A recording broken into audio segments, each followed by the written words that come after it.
If you don't know our guest, Suze Orman, then you probably haven't turned on the TV, read a newspaper, bought a book in the last decade.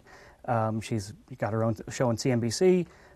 She's on every newspaper, on every radio station, on every TV show you can turn on. And how many books have you written now? 10. 10 bestsellers. So New York Times. New York Times bestsellers, yes, which is the important list. So she took a few minutes to sit down with us at The Consumerist and Consumer Reports. So to answer some of your questions, some of our questions.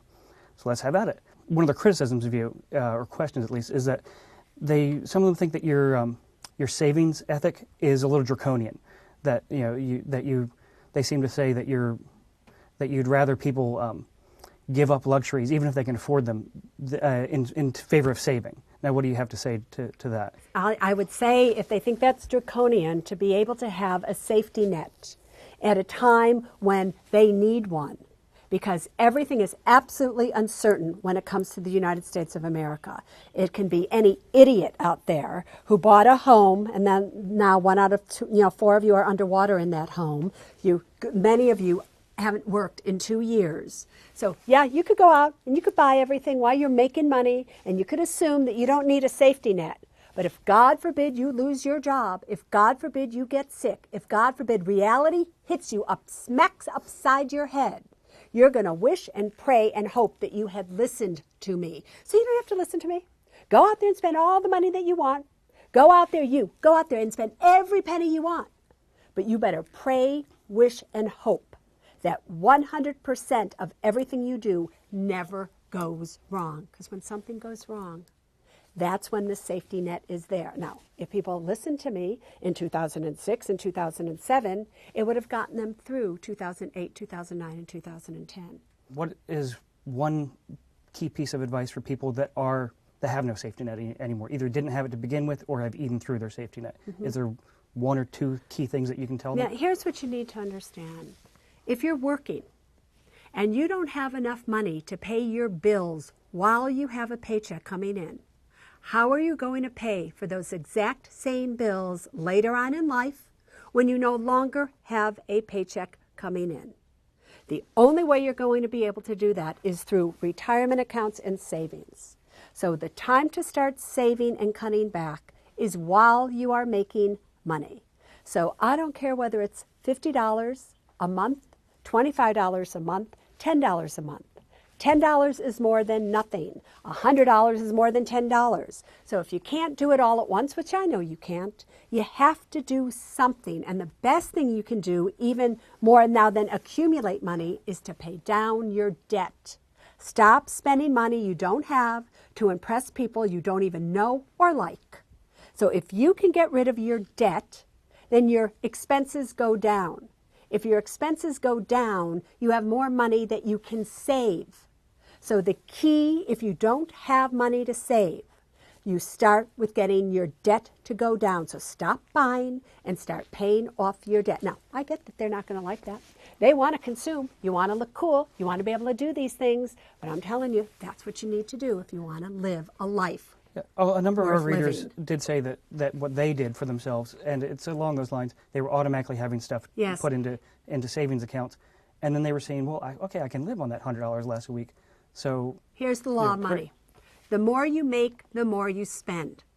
The less you think you make, the less you spend. So it's not that I want you to make less money. I just want you to think you make less. So if you automatically have them take $200 a month and put it in a credit union or wherever it is, then you will see that your spending will actually decrease accordingly. So you'll have savings and you won't even feel deprived. The other thing about spending less, don't cut out everything. Don't go on a budget where you like a diet. You cut out all these calories and then you can't stand it, and then you go out and you have an Uno's pizza and this and that, and before you know it, you've gained all the weight back. Rather than going to the movies 4 times a month, go 3. Rather than getting your hair cut 6 times a year, just cut back a little on every category and you won't even know that you've cut back at all. Some readers want to know, can you put too much into your 401k? Is it a wise thing to... There were people talking about, oh no, I wanted to buy a house. I have the money saved, but it's all in a 401k, so I'm not going to go take it out of the 401k to make a down payment. So therefore now I can't buy the house until I start a whole new savings program. Here is the map. Let me map it out for you. Number 1 priority, get yourself out of credit card debt. Number 2 priority, then create an 8-month emergency fund.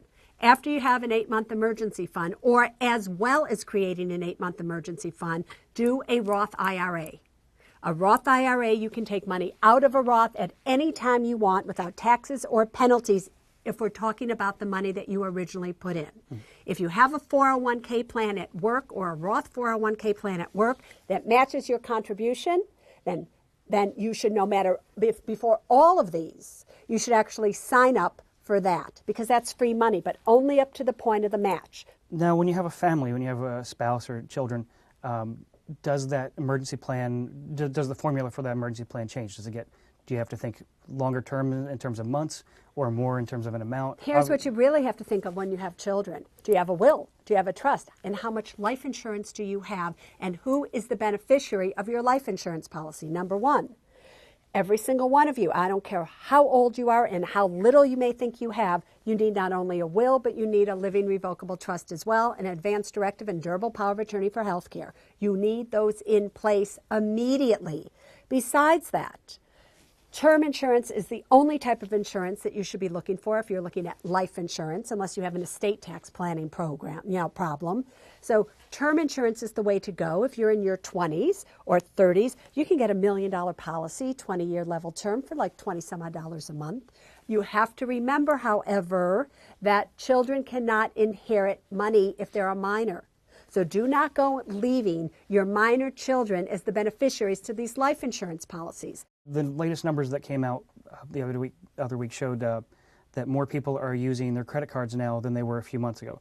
And a lot of people have stopped using their debit cards, out of anger against the banks with these fees, or also because the debit card rewards have all gone out the window in recent months.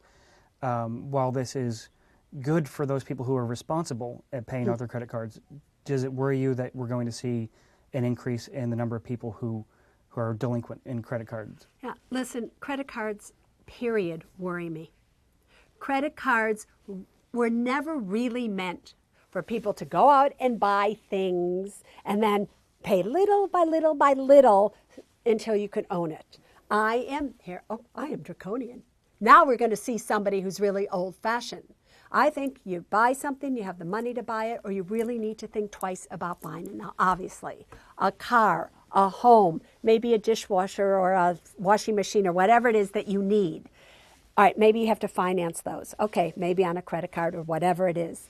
But most of the things that people put on credit cards today that get them in some trouble, clothes, eating out, let's go on this vacation, are things that you don't need. They're wants. And they are paying for those wants at a high interest rate for the rest of their lives. So I would like to see it, that credit card usage really was, backed way up here. I'd like to see it that there were rewards for people who paid off their balance in full every month. Those people got more rewards versus get yourself in buy just for these rewards. And now, sure, you think that you've got all these rewards and miles to go do something with. At the same time, you're paying 20 to 30% interest on your credit card. And it's like, you could have bought these things a lot cheaper without the rewards. Be careful of rewards programs. They get you to spend money you don't have. And particularly at this time of year, retail credit cards. Everywhere you go, every store seems to offer their own credit card, and they're pushing them this time of year. My understanding is those are even more pernicious. Those come automatically with very high interest rates. Those automatically come with very high interest rates, and also be careful, because every one of you, besides a FICO score, which determines interest rates and things that you pay on things, every one of us has what's called an insurance risk score that is calculated pretty much exactly how FICO scores are calculated. If you go into a department store and they offer you one of these department store credit cards, and you then go, I can get 10% off of everything I'm going to buy today. You normally go and buy everything you can to get that 10%. Now you have maxed out your credit card at the department store, the charge card it's actually called. That can affect your insurance risk score big time. What do you say to advocates of a cash-only existence? I mean, is that a possibility in this day and age? No. Yeah. I think, I'm a tremendous advocate of the debit cards. I'm a tremendous advocate of prepaid debit cards, if and only if The fees make sense. There are too many of these prepaid debit cards that have very high fees. They're not worth it whatsoever. But you cannot walk around with large sums of money. We don't live in a culture that you can do that anymore. You can't order online cost effectively if you don't have some piece of plastic. And what about people who have zero credit history, people who don't have student loans, have never had a credit card, never had a car loan? Is something like a secured credit card, is that a good way to start a credit history? It is the way currently that you can get a FICO score, but be very careful with secured credit cards because you give them $500. It's not like you go out and spend $500 that they take the $500 that you gave them and they apply it to your bill. No. If you just pay the minimum payment due, they get to keep your money plus charge you an exorbitant interest rate. Now, credit card rates are still extremely high, but loan interest rates are record lows right now. So some of our readers want to know if, say, like myself, I have a 4% interest rate on my home loan. Should I and others who could afford to pay more than the monthly mortgage payment, should we still be paying more? Or is that rate so low that it's to our advantage just to pay the agreed upon mortgage rate for 30 years or 15 years? If you have a 4% mortgage on a home that you know you're going to stay in for the rest of your lives, and you're in your mid-40s or later, your number one priority then should have your mortgage paid off by the time you retire. Because your mortgage payment will be the highest expense that you have. In your later years of that mortgage, it's all principal, it's not tax deductible, so that should be your goal. But when you are younger, you don't know if you're going to keep the house or not, then you would not pay off your mortgage ahead of time.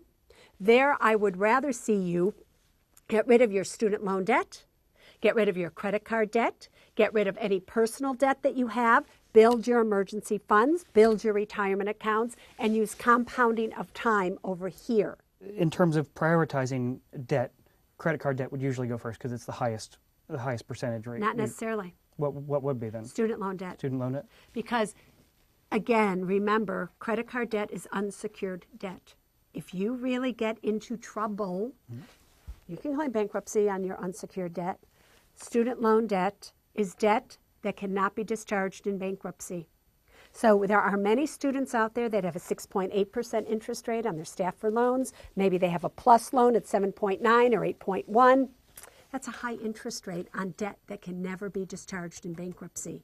So depending on what you have going for yourself, I would actually be tackling my student loan debt first, because that's the debt that can really cause you big problems. If one parent can support the entire household sufficiently, should both parents still work? Because there are a number of studies that show some parents end up spending significantly more on their children because both parents are working either on child care or just buying things for the kids because they feel bad because they're not always there. Now, let me say this. If one person can work and the parent at home, whatever it is, can afford to really stay at home. So the parent working means you can still fund your retirement accounts, you're totally out of credit card debt, you're putting money away for your emergency funds and things like that. If that one parent can generate that and one parent has the ability to stay at home with the kids, I think they absolutely should. Because nobody's going to love your kids up like you do. However, if you are getting into debt because you are staying at home, if you're not saving for retirement because you are staying at home, if you are seeing your savings dwindle because you are staying at home, you're better off both working. One reader snarkily asked, have you ever had an original idea?